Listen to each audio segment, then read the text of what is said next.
I'll be honest up front, the inspiration for me doing this review is honestly more for my benefit than anyone else's. After I realised just how good Bambu printers are for beginners, and I reviewed the X1C and A1 provided by Bambu, along with reviewing the A1 Mini for my own channel's sake, I decided to go back and look at both the P1P and the P1S, again, mostly for the sake of having a hands-on point of reference for future videos. The good news for you is that now I get to share my thoughts about this product and discuss why you probably shouldn't buy it. Which is a weird opinion for me to have, right? After all, everyone knows I'm no more than a shill for Bambu. I'm Ross, and this is Fohammer Videos.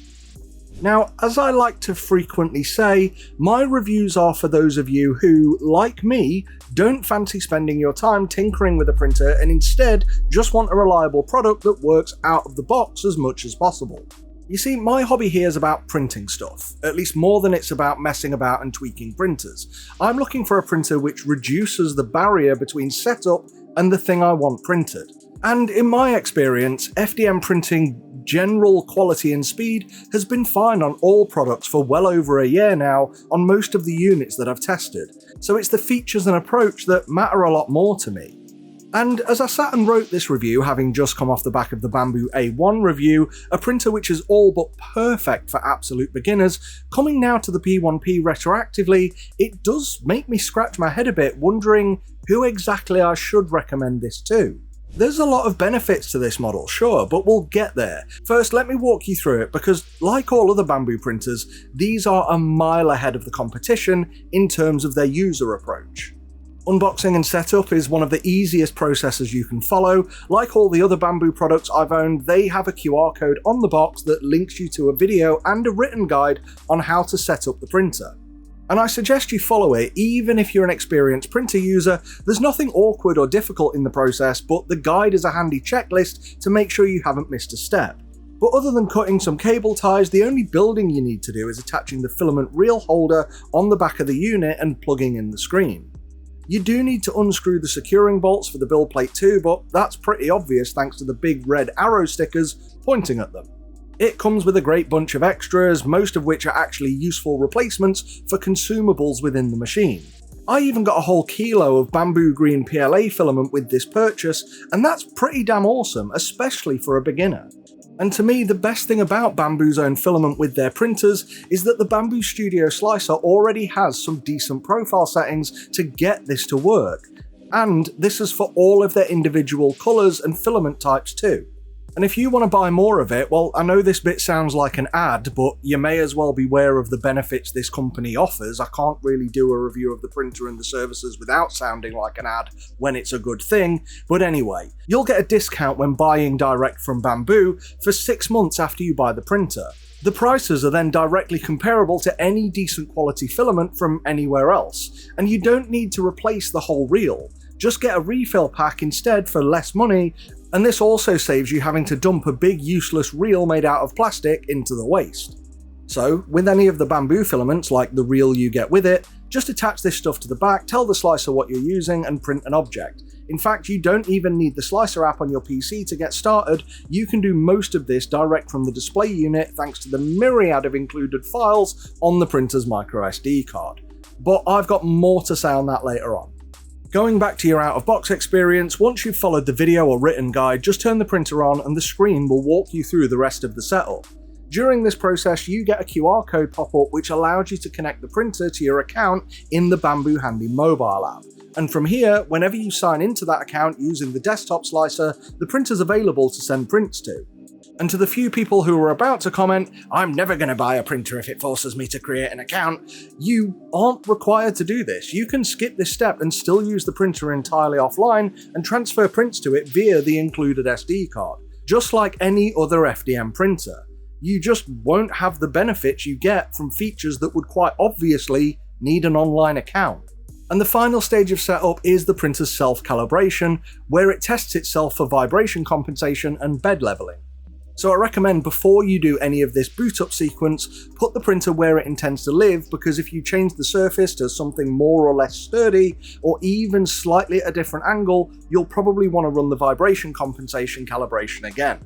Externally, the printer has a few things to be aware of, which may seem quite obvious, but not all brands are as sensible as Bambu, who actually think about user experience for their printers. The power socket and switch are on the back of the printer. The only other port to care about really is the one for the microSD card located just behind the screen.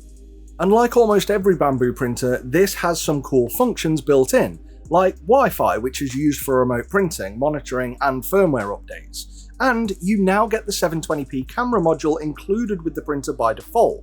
When watching prints remotely, this isn't as smooth as the X1's 1080p camera, but it's still better than no camera, and time-lapses exported by this are also generally fine. And the printer comes with a light to keep an eye on prints overnight too. But one of the things I really love about these types of printers the most is that accessing things like the nozzle, should you want to swap it, like the X1 Carbon, it's just a case of pop off the magnetised cover from the hot end unit, unscrew 2 bolts, and you can replace the whole unit assembly, including the fan. And what pretty much every new printer wants these days, print quality wise, this thing is great out of the box. And I'm saying great because it's not good, it's great. This printer prints incredibly quickly, and despite whatever claims you may see nowadays regarding printers' speeds, most are capable of speeds far beyond what the materials we print with would actually support. So it's fine in that regard. And in fact, like I've said about Bambu printers before, the whole printer could be described as fine, but because so many other brands are less than just so when compared to Bambu printers, these small things stand out in terms of usability by a clear mile. But it's not perfect, nothing is. I want to talk about a couple of negatives. One is the filament reel placement. Like many framed Core XY printers now, the reel is on the back, though at least with this unit, the reel does sit slightly proud of the back edge, so you can half blindly remove the reel and replace the line through the filament tube from its backside. Like many of this style of printer, you might actually be better off with an external filament dryer box, which has the added benefit of taking moisture out of your filament too. There are some other placement options for these reels, but I'll come on to that shortly because it goes better with the later part of the video. And the other negative is the UI. Now, I actually expected this to be worse than it is, but I forgot when I thought that, well, this is Bambu. And for a very simple low-resolution monochrome UI, this is still very intuitive, and it's easy to navigate the 4 sections and various on-screen options using little more than a directional pad with the select and back button. And had I not recently reviewed the A1 printers, I'd have been happy with this. But because the newer A1 series, both of those cheaper printers, have a prettier and slightly more functional UI, now this monochrome UI retrospectively feels a little bit of a letdown. But let me be very clear about why, because this probably doesn't matter to most people. With the A1 units, you can tell the printer which filament you're using direct from the display. This will then sync to the desktop slicer application. On the P1 series, you need to do this in the phone app if you want that function. You see, it's not a huge deal, is it? But where this matters a little bit more is if you have the AMS upgrade, but again, the benefit's minor. You see, on the A1, when you choose to print one of the many pre-sliced files that come bundled with the printer on the SD card, if they're multicolour prints, you can actually tell the printer which filament to use from the AMS for the different coloured parts of the model. On the P1 series with an AMS, it just picks the colours in order of what filament is in what slot, 1, 2, 3 and 4. But again, this is only for the multicolour prints that come bundled with the printer. All of the rest of them you'd slice on your PC and then send it with the relevant colours to the printer remotely, and that all works fine. So again, it's minor, but that is a slight problem with the UI that the P1 series has that the A1 series has now resolved. Additionally, where I've mentioned how I like how easy it is to swap the nozzle here, actually the A1 series is better for that too, because that just clamps in place, whereas here you've still got to unscrew it. And one other slight gripe is that of all the prints built into the printer, there's no way to know what they actually look like because there's no images on this UI. So between this and the P1S, I've now printed everything I hadn't already printed in my A1 reviews just to know what they are and what they look like. But again, whilst I'm being negative here, this lack of an image only really matters for prints that come included with the printer. And most of you will only ever print a handful of these like the scraper tool, and that's obvious what they are. You'll most likely print less than a quarter of these built-in models, and everything after that will be models you sliced on your PC and either sent wirelessly to the printer with colours pre-selected in the slicer, or transferred to the printer via the SD card. So, should you buy this printer? Well, it's easy to recommend on the basis of it being a Bambu printer, and if, like me, you want to spend more time printing stuff and less time mucking around with a printer, anything by Bambu is easily the best choice. If that makes me a shill, fine. If you're happier to do a bit of tinkering, that's also fine. I'm not saying Bambu printers are the best for everyone, I'm saying they're the best for people who care more about the act of printing than the technology of printers. So if you accept that and still know you want a Bambu printer, why should you get this one specifically? Well, I'd always suggest you buy a printer based on your budget first. The A1 Mini is a cut-your-teeth printer. The A1 is the best place to start with a bit of freedom in terms of size, and you've got the choice to get both of these units with a single AMS light as an option. This gives you a lot of choices for creativity.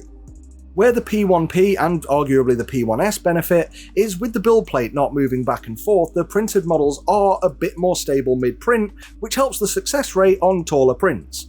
And it also saves a bit of depth on your worktop because you don't need clearance for the bed to move all the way back and forward. And the P1s are marginally faster too, not in printing speed so much because, like I said, that's limited by your filament, but in movement speed between gaps in a print, so the speed increase is marginal. Really, I think now that the A1 exists, and this P1P alone is $40 or pounds more than the A1 with an AMS light, the P1P is for those people who are either on a budget now but intend to upgrade later, perhaps to the P1S. And here you can also upgrade it to have up to 4 AMS units, whereas the A1 series can only have 1 AMS light per printer.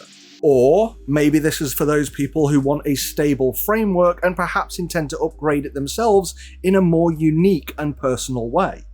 You see, one part of the sales pitch or interesting features for the P1P is that there's already a load of official and unofficial chassis mod plates that you can print for yourself.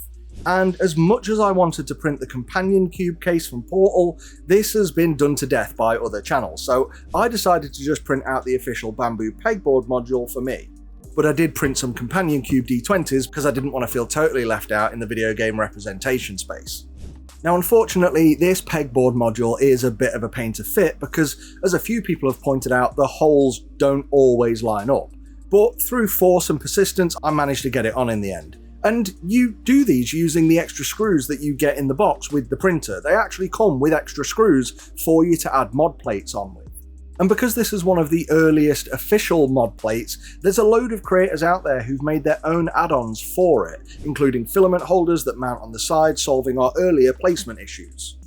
So yeah, it may be useful to you to get the P1P and build something like this, maybe so you have all of your printing tools to hand in a configuration and style that you want, in which case the P1P option is a good call for your requirements. Also, as a side note that I'm sure will upset some people, you may have noticed that I decided to print this plate in colours to match my own branding, black and orange, normally grey and orange, but I didn't have enough grey.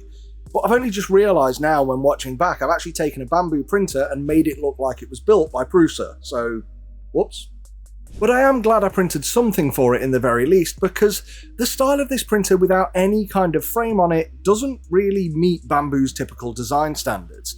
And even unlike other poorer quality printers, this P1P looks a bit worse out of the box. It honestly looks less like a stable printer framework because all of the protruding bolt holes everywhere kinda make this look more like an unfinished product. And that's unfortunate, and I guess you can't really have the best of both worlds, but this looks less like a framework for you to build from and more like a P1S or an X1C where they've taken panels off. Though still, what you get here is a solid Bambu quality printer with all the features that people have come to love. But if you aren't bothered about having a slightly speedier and more stable Core XY over a bed slinger, and you don't ever see yourself wanting enclosed AMS units, I'd say don't buy it. Get the A1 and be happy with that.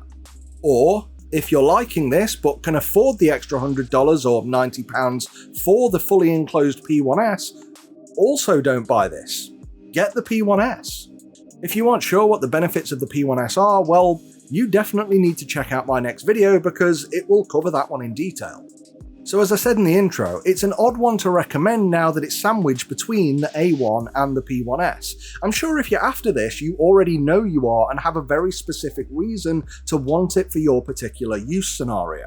For the rest of you, check out my P1S video next, and afterwards go back and watch the A1 video because you may not even need this much of a printer. I want to say thanks for watching and a huge thanks to our growing list of members you see on the screen right now. Please consider joining them to get your name up in the credits and early access to our videos too. You can support us by dropping a comment down below in the form of a super thanks, that's just basically a tip. But if you are thinking of buying this or any of our printers, please click the affiliate links in the description below the videos before you make a purchase, whether it's for these printers or whether it's for filament, and that gets us a kickback at no cost to you, and it tells companies like Bambu that our videos are useful to the community. I normally like to finish with some kind of movie quote, but I'll leave it to you to guess where this following quote is from, though I'll do it in a very British way. Kept you waiting, huh?